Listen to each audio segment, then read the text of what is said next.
2 Kings 12. Joash repaired the temple. In the 7th year of Jehu, Joash became king, and he reigned in Jerusalem 40 years. His mother's name was Zibiah. She was from Beersheba. Joash did was right in the eyes of the Lord. All the years Jehoiada the priest instructed him. The high places, however, were not removed. The people continued to offer sacrifices and burn incense there.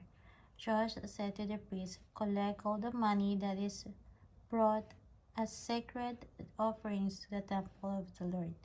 The money collected in the census, the money received from personal vows, and the money brought voluntarily to the temple. Let every priest receive the money from one of the treasurers, then use it to repair whatever damage is found in the temple." But by the 23rd year of King Joash, the priests still had not repaired the temple. Therefore the king just summoned Jehoiada, the priest, and the other priests and asked them, "Why aren't you repairing the damage done to the temple? Take no more money from your treasurers, but hand it over for repairing the temple." The priests agreed that they would not collect any more money from the people, and that they would not repair the temple themselves.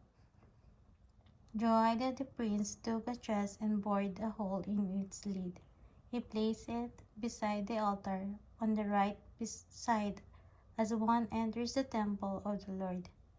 The priests who guard the entrance put into the chest all the money that was brought to the temple of the Lord.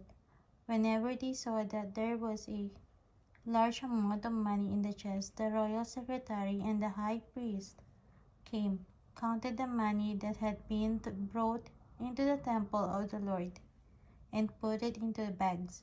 When the amount had been determined, they gave the money to the men appointed to supervise the work on the temple.